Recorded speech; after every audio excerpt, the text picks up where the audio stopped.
সহজ সরল চিটিং বাজদের মনটা গরম, কেউ বলে না ভাই ন্যায্য কথা বলার মতো একটা মানুষ চাই। আমরা ন্যায্য কথা বলার মতো একটা মানুষ চাই।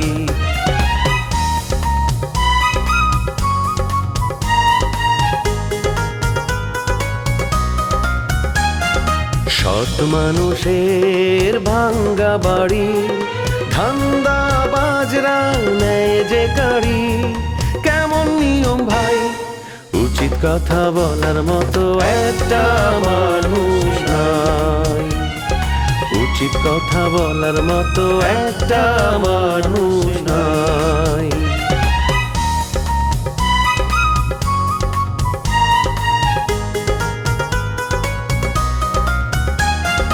চোরের মায়ের বড় গলা, মিথ্যা দিয়ে সত্য বলা, ভদ্রলোকের ভাই এক সমাজেই বাস করে ভাই চিটার এন্ড জেন্টলম্যান।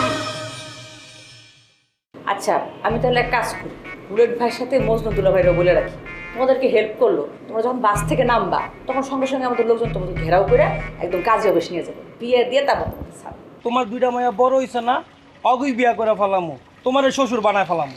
তগো তগো বিয়ার কাম আমি লাগাবো না, আমার অফিসে যাবি না, টেং রুটিং বাইকে আলাবুতে আমি দেশে গেলে ঘর জামাই তাড়ানোর আন্দোলন করে তুলো।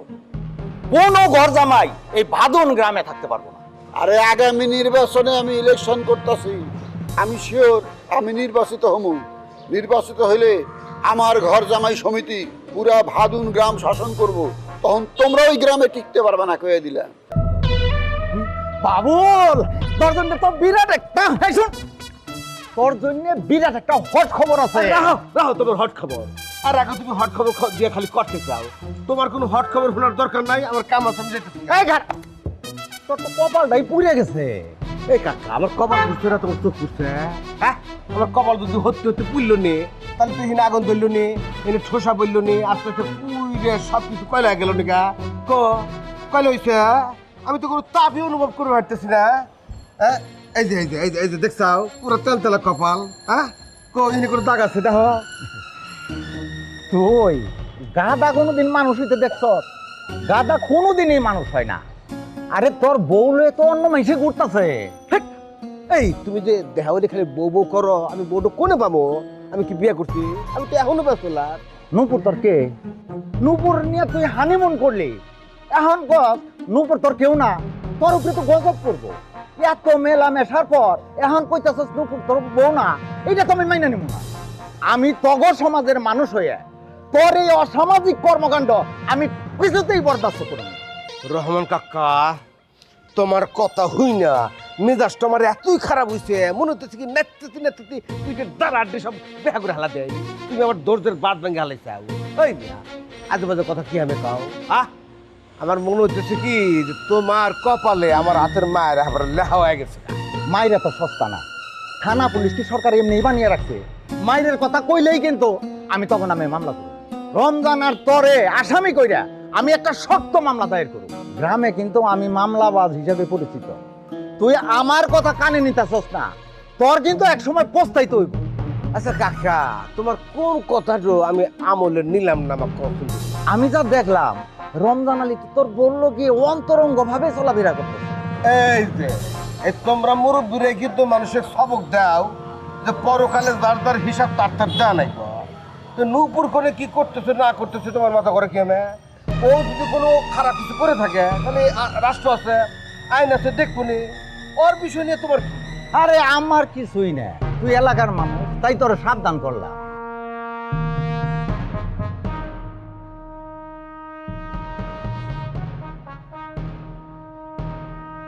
তোমাকে না জানাই হাঁটা চলে আসলাম, বিরাট সারপ্রাইজ না? একদমই না দুলা ভাই, আপনার কি মনে হয় আমি জানতাম না যে আপনারা আসবেন? আমি এমনি এমনি ড্রয়িং রুমে বসে আছি।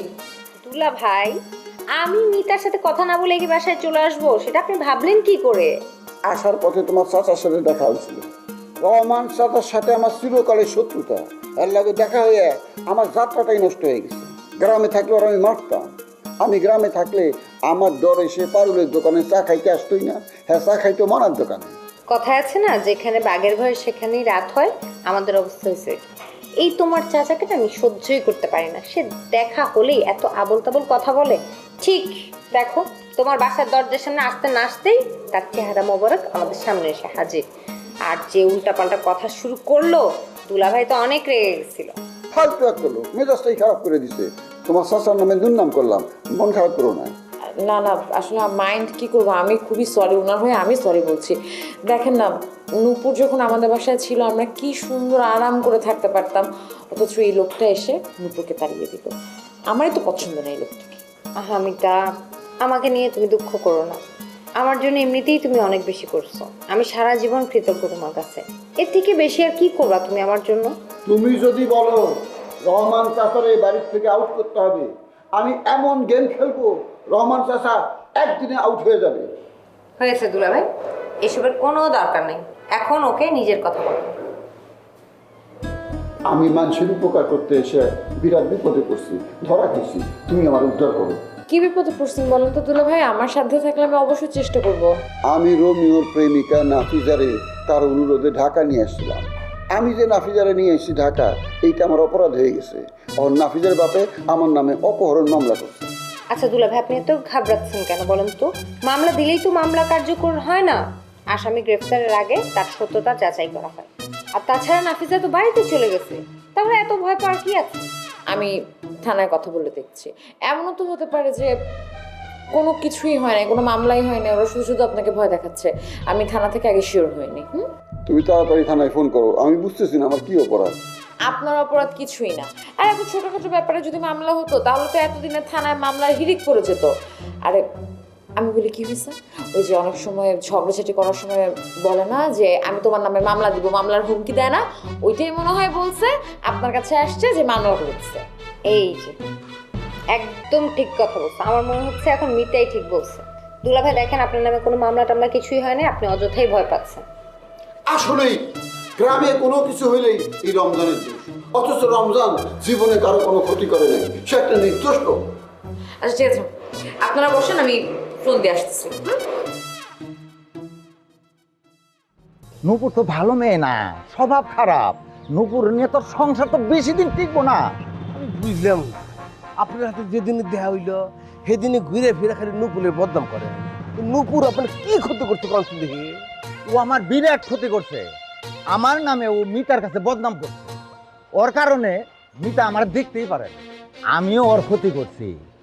আমি ষড়যন্ত্র কইরে আমার ভাইয়ের বাসা থেকে ওরে বাইর করে দিচ্ছি। কিন্তু দেখছ, এত অপমান করার পরেও ও আমার ভাইয়ের বাসায় গেছে। কোনো নূপুরের অত ঠেকা পড়ে না তোমার বাইরের বাড়ির যাওয়া। তোমার বাস্তি মিতা তাক ফোন দিয়ে ওনে ডেকে নিছে। ডাইকা নেওয়ার একটা কারণ আছে। আমার মনে হয় রমজান আলীর সাথে ওর একটা সম্পর্ক আছে। ওদের যে ভাব সাপটা আমি দেখলাম, যে কোনো সময় রমজান আলী ওরে বিয়ে করে ফেলাইতে পারে। রে বারবার মাথা ঠান্ডা করবে নিয়ে চাই, কিন্তু এই লোকটা মেজাজটাই খারাপ করে লাগতেছে। নূপুরের কি মাথা খারাপ হয়েছে? হ্যাঁ, যে যাই না হই না হে রমজান দুলাভাই বিয়ে করবো। তাছাড়া রমজান দুলাভাই তোমাকে কইছে যে হে নূপুরে বিয়ে করতেছে। ওরা একই বাসায় থাকে, ভাব তো হইতেই পারে। নূপুর তো সুন্দরী মেয়া, রমজানের তো স্বভাব ভালো না। সুন্দরী মেয়া দেখলেই তার পিছে পিছে ঘুরে। তুই নূপুরে বিয়ে করতে চাইছিলি, সেই কারণে নূপুরের স্বভাব চরিত্র তবে আমি আগাম জানিয়ে দিলাম। তোমার আগাম কোনো কিছু জানার লাগবো না। নূপুরের স্বভাবচরিত্র কে বা এটা আমি খুব ভালো করে জানি। শোনো, নূপুর যদি রাজি থাকে আমি বিয়ে করবো। আমার এই বিয়া কেউ ঠেকা আসবো না। নিজের পায়ে নিজে কুড়াল মারলে আমি কি করব? আমি তোর সাবধান করলাম, পরে কিন্তু তোর কানতে হইব রে। নূপুর দুইটা বিয়ে করার পরেও সংসার করতে পারে না। তোমার পরামর্শের আমার কোনো দরকার নাই। নূপুরের স্বভাব চরিত্র কথাবার্তা সব কিছু জানে ওকে আমি ভালোবাসি। আমার ভালোবাসার মানুষের বদনাম তুমি আমার কাছে করে ভালোবাসবে পারবে না। নূপুরের বদনাম কিন্তু আমি সহ্য করবো না। নূপুরের বদনাম আমি সারা জীবন করব, কেউ আমারে থামাইতে পারবো না। তাই না? হারা জীবন করবে? ঠিক আছে, করতে থাকো। এরপরে কইরু এই যে মুখটা বাসে না, চোখ যেখানে যেটা আছে একটু হিনে থাকবো না। তুমি ভাইবো না যে তোমার যা খুশি তুমি করবে আর মুরব্বী হিসেবে পারবে না, পাইবা না। তোরা কি আমার জীবনে কোনোদিন মুরব্বী মানছ? মুরব্বী হিসাবে আমার কোনোদিন সম্মান দিছ? কিবা করে দিব? দেওয়ার তো একটা কারণ লাগবো। হলো কাটটা মানুষের জীবনের প্রত্যেকটা বয়সের আলাদা আলাদা সৌন্দর্য আছে।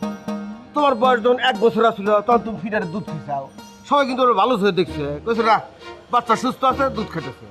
এই বয়সে এসে তুমি কিন্তু ফিটারে দুধ খাওয়া মানুষ মানবো? হ্যাঁ, তোমার যে বয়স সেই বয়স অনুযায়ী চলাফেরা করো, সেই বয়স অনুযায়ী কথাবার্তা কও, মানুষের ভালো চাও, সম্মান অবশ্যই পাবে।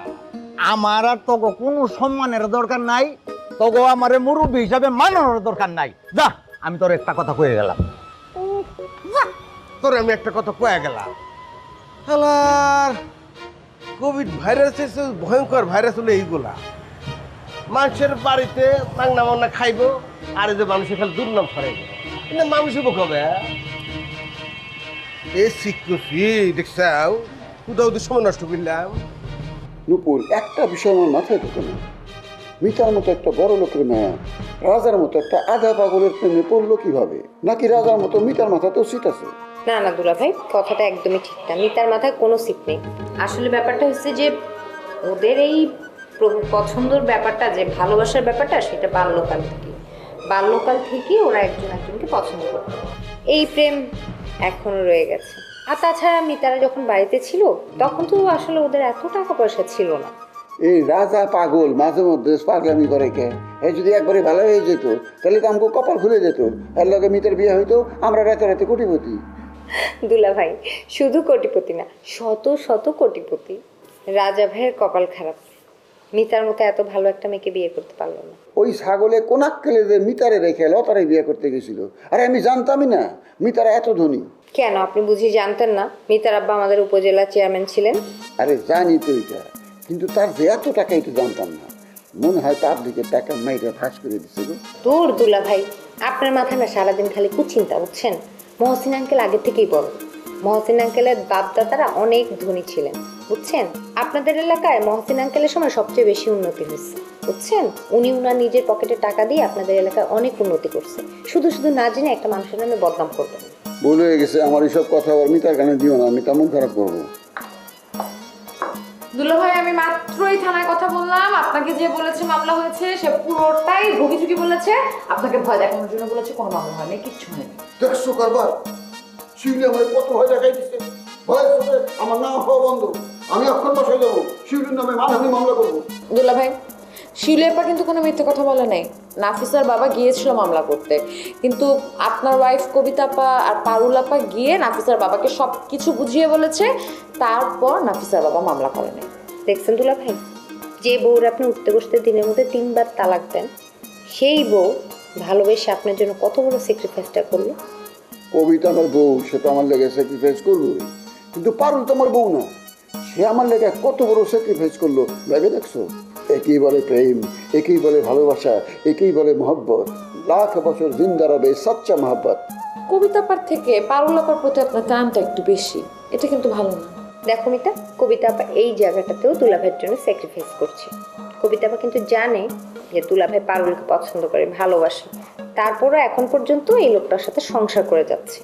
আমি যদি কবিতাপার জায়গায় হইতাম তাহলে তো এমন জামাইকে কুচি কুচি কুচি কুচি করে কেটে নদীতে ভাসায় দিতাম। তোমরা আমারে ভুল বুঝতেছো। আমি ঘর ঠিক রেখে তারপরে বন্ধুত্ব করি। আমি যে পারুলের লগে প্রেম করি এটা তো কবিতা জানে। আরে আমার বউর অনুমতি নিয়ে তুমি পারুলে ভালোবাসি। আমি পারুলেও কষ্ট দিই না, কবিতারও কষ্ট দিই না। আমি সুন্দরভাবে দুইটা সম্পর্কই চালাই যেতেছি। আচ্ছা ঠিক আছে, আপনার ভয় এখন একটু কমেছে? আরে পুরা ভয় কমছে। আমার মনে হইতেছে আমি এখন স্বাধীন, আমার ধরার কেউ নাই, বুঝতে পারছো? আচ্ছা ঠিক আছে, আপনারা একটু বসেন, আমি আপনাদের আপ্যায়নের ব্যবস্থা করি, কফি নিয়ে আসি। আচ্ছা। এই দাঁড়াও, আমিও তোমার সাথে যাই। দুলাভাই,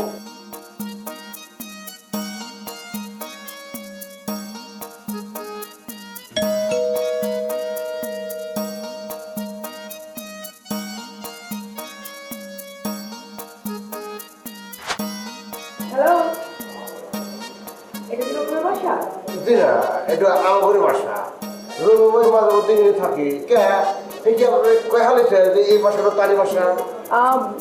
আসলে অনেকটা তাই, ওর বাসায় বলেছিল, আমাকে রোমিও বলেছিল ওকে যদি কখনো দরকার হয় তাহলে এখানে এসে আমি খুঁজবো।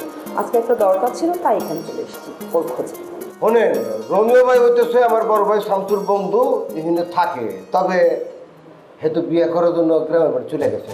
1 সপ্তাহের মধ্যে এখানে ফেরত আসার কোনো পরিকল্পনা নাই। আচ্ছা আমি কি এখানে দাঁড়িয়ে দাঁড়িয়ে কথা বলবো? আপনার মধ্যে তো ভদ্রতার লেশ মাত্র নেই। হ্যাঁ, আপনি আমাকে ভিতরে যেতে কেন বলছেন না? আমি আপনার বড় ভাইয়ের বন্ধুর গার্লফ্রেন্ড, আমি মিস জারা। আপনি চেনেন আমাকে? আপনি যে আমাকে এখানে দাঁড় করে রেখেছেন, কাজটা কি ভালো হচ্ছে? কাজটা খারাপ হইলো এটা তো আমিও জানি, কিন্তু আমার তো উপায় নাই। এ বাড়িতে আমি একটা ছেলে মানুষ একা থাকি। এখন আপনি একটা ইয়ং মানুষ, মানে মেয়ে মানুষ পাশের উপরে আসলেন, আপনার সাথে আমি কথাবার্তা বলবো, এটা তো বোঝেন না, কেউ দেখে ফেলাইলে অসুবিধা আছে। মানে কি অসুবিধা? কি বোঝাতে চাচ্ছেন আপনি? আপনি একা, আমি বাসায় এলে লোকজন আমাদেরকে নিয়ে সন্দেহ করবে, এই টাইপের কিছু? আমি চিত্রনায়িকা মিস জারা, আমার পেছনে সব নায়করা ঘুরে বেড়ায়, তারাই চান্স পায় না। আর আপনি ভাবছেন মানুষজন আপনাকে নিয়ে আমাকে নিয়ে সন্দেহ করবে? দেখুন আপনি সরুন, আমি ভেতরে যাব, আমার এখানে বসতে হবে, আমাকে অপেক্ষা করতে হবে রোমিওর জন্য। রোমিওর জন্য একটা কাজ নিয়ে এসেছি, আমার বন্ধু 2 ঘন্টার মধ্যে চলে আসবে, সে প্রডিউসার। ওকে, কাজ দেবেন তাহলে তো ভালো, কাজ দিলে কোনো অসুবিধা নয়। তবে একটা কাজ করবে, হারে আপনি এখানে খারাপ থেকে রোমিও ভাইয়ের সাথে কন্ট্যাক্ট করেন। আসলে ব্যাপারটা কি জানেন, যে আপনার মতো এরকম একটা সুন্দরী মানুষ হঠাৎ করে আসছেন, আমি আমার সুন্দরীদের সামনে সাজায় গুছায় কথা কয়ে পারি না, বুঝছেন না? আমার ওই অটোমেটিক হার্টবিট বাড়তে থাকে, মানে অনেক বেড়ে যায়।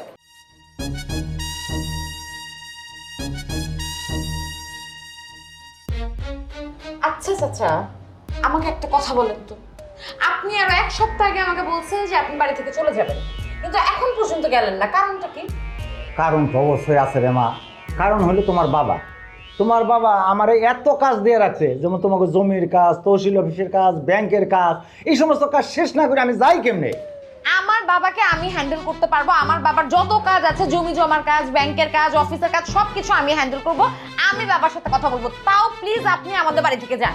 আচ্ছা তুমি আমার তাড়ানোর জন্য এত উজে করে লাগছো কেন? নূপুর যে তোমাকে বাড়িতে আসছিল, কই নূপুরের তো একদিনও তাড়ানোর কথা তুমি বলো নাই। কেন বলবো? নুপুর লক্ষ্মী একটা মেয়ে, ভালো একটা মেয়ে। আপনি জানেন আমি যখন গ্রামে ছিলাম নুপুর আমার কত উপকার করছে। ইনফ্যাক্ট নুপুর যখন আমাদের বাসায় ছিল আমাদের কতগুলো সুবিধা করছে জানেন আপনি? তোমরা সুবিধা পাইছো, কিন্তু আমি তো কোনো সুবিধা পাই নাই। নূপুরের চোখে যেমন আমি একটা কাটা ছিলাম, নূপুর 1 কাপ চা পর্যন্ত আমার বানিয়ে দেন। নুপুর আপনাকে কেন চা বানাই দিবে? কি আজব কথা, চা বানানোর লোক নাই আমাদের বাসাতে। নুপুর আমাদের বাসার গেস্ট, ও কেন আপনাকে চা বানাই দিবে? আর আপনি কোনোদিন নুপুরের সাথে ভালোভাবে কথা বলছেন? ওকে দেখলে আপনি কেমন জানি দূর দূর করতেন, বাজে মেয়ে বলতেন। বাজে মেয়েকে তো বাজে মেয়েই বলবো। তুমি ওরে ভালো বলতেছ, কিন্তু ও তো খুবই খারাপ মেয়ে। ও গ্রামের বাড়িতে 2টা বিয়ে করতে, একটা সংসারও ওর টিকে নাই, আর তুমি তারে ভালো মেয়ের সার্টিফিকেট দিতেছো। আপনি নুপুর কিনা আর একটা উল্টোপাল্টা কথা বলবেন না, বলে দিলাম। মানে একটা মেয়ে সংসার করতে পারে না, সেই মেয়ে খারাপ হয়ে গেল, হ্যাঁ? আর আপনি একদম খুব ভালো। দেখেন আপনার সাথে কথা বলতে আমার আর একদম ইচ্ছা করতেছে না। আপনি প্লিজ আমাদের বাড়ি থেকে বের হন। তুমি আপন মানুষ হয়ে আমার সাথে যে ব্যবহারটা করলা, এইটা আমার সারা জীবন মনে থাকবো। আমি তোমাকে বাসা থেকে বাইরে যাইতেছি, তুমি তোমার বাপের এটা কয়ে দিও, আর আমি তোমাকে বাসার আশেপাশেই আমি থাকবো, তোমাকে দাঁড়িয়ে দেবো, বুঝছো? আমার সারা জীবন মনে থাকবো তোমাকে এই কথাটা। আমি গেলাম। সারা জীবন মনে রাখেন আমি আপনার সাথে কোনো বাজে ব্যবহার করি নাই, সেই শিক্ষা আমি আমার ফ্যামিলি থেকে পাই নাই। আপনার সাথে ব্যবহার করতে গেলে আমাকে আরো নিচু স্তরে নামতে হইতো, সেটা আমি নামি নাই। সিনিয়র মানুষ হয়ে কিভাবে এই ধরনের কথাবার্তা বলে? বিয়ে করছেন? না, চেষ্টা চলতেছে, মানে কথাবার্তা চলতেছে। করে ফেলেন। হার্টবিট কমতে কমতে কমতে কমতে ধূপ করে বন্ধ হয়ে যাবে, ওটাকে বিয়ে বলে। হ্যাঁ, কথা তো ঠিক কইছেন। এই বিয়ে না করার কারণে আমার শরীর মন দুটো নষ্ট হয়ে যেতেছে। তবে আমি অলরেডি একটা প্রতিজ্ঞা করে হালাইছি, যে কোনো উপায়ও আমি আমি আমি এই মাসের মধ্যেই একটা বিয়ে করে হালামো। আচ্ছা, আপনার কাছে বিয়ে করার মতো কোনো সুন্দর মায়া আছে, সংসার করবো, দেন না বিয়ে করে হালা দেই। আচ্ছা আপনার কি আমাকে দালাল মনে হয়? হ্যাঁ, আপনি আমার সম্পর্কে জানেন আমি কে? আমি মিস জারা। আমি আপনার জন্য পাত্রী দেখতে যাবো কেন? আর থাকলেই বা বলবো কেন? আপনি কে? নায়িকা? আপনি কোন ছবি করছেন? ছবির নাম কি? আপনি তো কোনো সিনেমার মধ্যে দিই নাই। কিভাবে পড়বে আপনার চোখে? হ্যাঁ, আপনার চোখ আছে? আপনি সিনেমা হলে যান, সিনেমা হলে যেতে গেলে টাকা লাগে, টিকিট কাটতে হয়। আপনার সেই টাকা আছে? আপনি টাকা খরচ করে সিনেমা হলে সিনেমা দেখার মতো মানসিকতা রাখেন? তাহলে কিভাবে দেখবেন? আমাকে তো বড় হলে দেখা যায়, আপনার ওই ছোট খুপড়ি টিভিতে আমাকে দেখা যায় না। হ্যাঁ, আপনার কথাটা ঠিক আছে, তবে মানুষের কপালটা বড় অদ্ভুত। যখন হাতে প্রচুর সময় থাকে তখন টিকিট কাটার টেহা থাকে না। আমি অবশ্য চুরিদারি করে হলেও ওই টিকিট কেটে সিনেমা দেখছি। তবে ইদানিং আসলে ছবি দেওয়ার ওইরকম সময় আমি পাই না, আসলে কিছু অল টাইম বিজনেস নিয়ে ব্যস্ত থাকি তো। এত ব্যস্ত মানে কি বিজনেস করেন আপনি বলেন তো একটু শুনি। ভ্যারাইটিস বিজনেস, এই ধরেন না থাক, আপনার সব কিছু বলা ঠিক হবো না। আমি এতক্ষণ সময় এই আপনার দরজায় দাঁড়িয়ে দাঁড়িয়ে কথা বলছি, আপনি তখন থেকে অন্যরকম কথা বলে যাচ্ছেন, কিন্তু আপনি আমাকে ভেতরে যেতে বলছেন না। আচ্ছা, আপনার মধ্যে কি ভদ্রতা বলে কোনো কিছু নেই? আপনাকে ছোট লোক বলাটা কি খুব কম হবে বলেন তো? ও তাই, আমি আপনার ভিতরে যাবার কোনে বসে নেই, আসলে যদি আপনি দেখাই আমার মাথা বলো বলো হয়ে গেছে, অসুবিধা নেই, আসেন ভিতরে এসে বসি। এক্সকিউজ মি, আমি একটা স্ট্রং ব্ল্যাক কফি খেতে চাই, হবে? অবশ্যই অবশ্যই হবো।